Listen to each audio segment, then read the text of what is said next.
Welcome back, tech fans. I'm Dave Graveline. This is ITTV, your weekly trip into tomorrow. We just got back from the CEA Innovate conference in Phoenix, Arizona.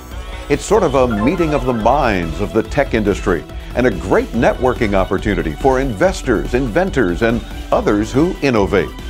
Check out just some of what was discussed at this year's event. Innovate is a new event that we've created to focus on people who are innovators, startups, to get them together with others in the industry who've been around to share knowledge. Maybe they'll invest, maybe they'll learn. There's mentoring going on, there's crowdfunding workshops, there's all sorts of things about the new technologies, what's hot, what's new, and some phenomenal speakers. Well, we have a lot of people who've been in the industry a while. They've been successful. They may have sold their companies, or they're chairman of the board, or they've stepped aside, and they want to help others. And the mentoring is growing and growing very quickly because people want impartial advice. And it's not like they're making an investment. They're just willing to give back because they've succeeded and they want to share what they've learned. There's a lot of people with great ideas. There's people with great experience. But what they don't have sometimes is money. And what they really need, though, is that first big order.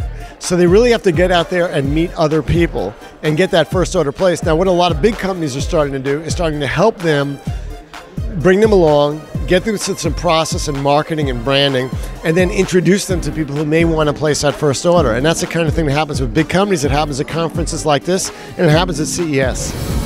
What we're doing is we're creating these templates that use brain science in a very unique way. And it turns out that anyone can author them. So a teacher, when they have some things they want their kids to learn, they can actually create a little brain rush, then assign it, and the kids end up 100% knowing what it is. It's all play to mastery, and it's all extreme time pressure. It turns out that time pressure is an important element to learning because it forces you into the present. You're not thinking about what you're going to do after school. You're not thinking about your girlfriend. You're thinking about the projects because you don't have time to do anything else. When kids are doing things against a time limit and they're succeeding, they find it's fun. And so that's, and this is not a thing where there's right, wrong. This is really about, do you understand it or you don't? And if you don't, let's try it again in a different way. And so it's a thing where it's very nurturing in terms of what it does, but you cannot complete the lesson until you know it all. We're in the middle of a perfect storm, and the perfect storm is robust networks, cheap tablets, software that is starting to show massive efficacy, and every school district now will tell you we have to change. What has been going on is insufficient. And so all of those things have to be present in order for change to happen. We're with the recipient of the Small Business Executive of the Year Award here at CEA Innovate in Phoenix, Reza Raji. Welcome into tomorrow. How are you? Good, Dave. Thank you. Congratulations on the award. Tell me about Juggle. Okay, so thank you for the congratulatory note. Juggle basically is an app that we've been working on for about a year and a half, which is a very quick, fun way to plan get-togethers in a very personalized, engaging way. So it's photo and video based. You just use your phone to take a picture or video of anything, a selfie, a poster on a wall, or whatever the theme may be. And you basically, it allows you very quickly, if you're standing on a grocery line, within 30 seconds you can have a get-together planned with a bunch of friends. That's a couple of days out, and 5 friends, and we manage all the RSVPs, and we make it engaging because everybody gets to see the video. You can invite anybody you want. They don't have to have the app to be invited. And we're taking kind of the phenomenon of the 12 to 25-year-olds that don't think twice about taking a picture and sharing it online on Instagram and Twitter and Vine and all that, and Snapchat, and applying it to pain point, which is planning get-togethers. And that's really hard to do. It's a clumsy way of doing it these days with group text, and we wanted to change that. It's a free app. It's going to be available on the iPhone initially on the App Store. It's in beta right now. In about a month or two, we'll actually start to launch it in a bigger way, and eventually, soon after that, it'll be available on Android as well. Make sure you tune into our 3-hour radio show this week to hear these and several other interviews from the CEA Innovate Conference. check out our website at intotomorrow.com to see a listing of our over 200 radio station affiliates. If we're not on in your area, don't worry. You can download our free podcasts on our website as well.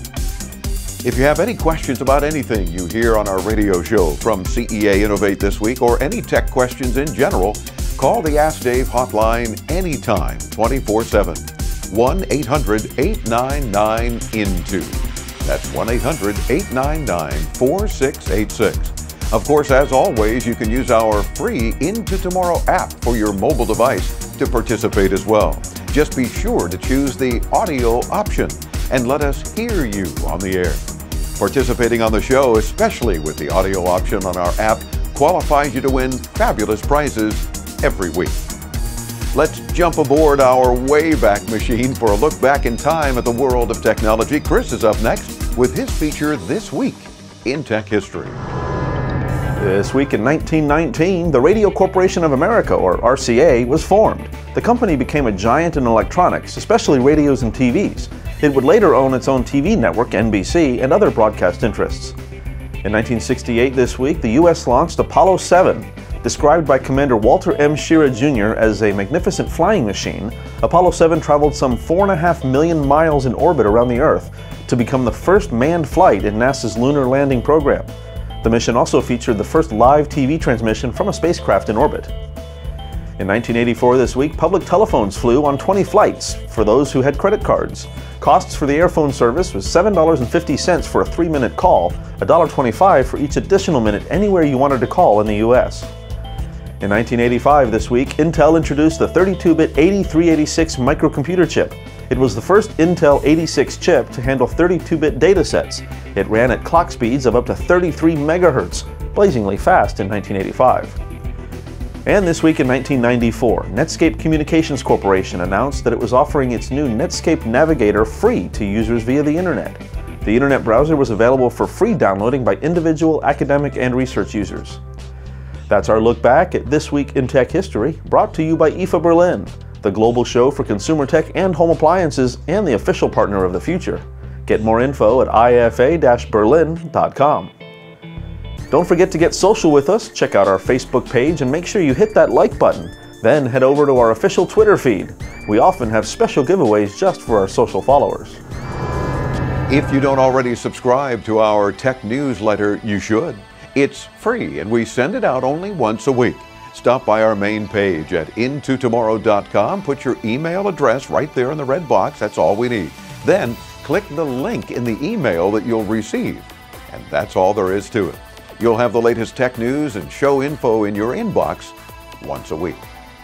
That'll about wrap things up for this week's ITTV. You can catch us right here again next week when we'll bring you further into tomorrow. In the meantime, please be sure to check out our coverage from CEA Innovate on this week's 3-hour radio show. Get all the details on our website. I'm Dave Graveline. We'll see you next week.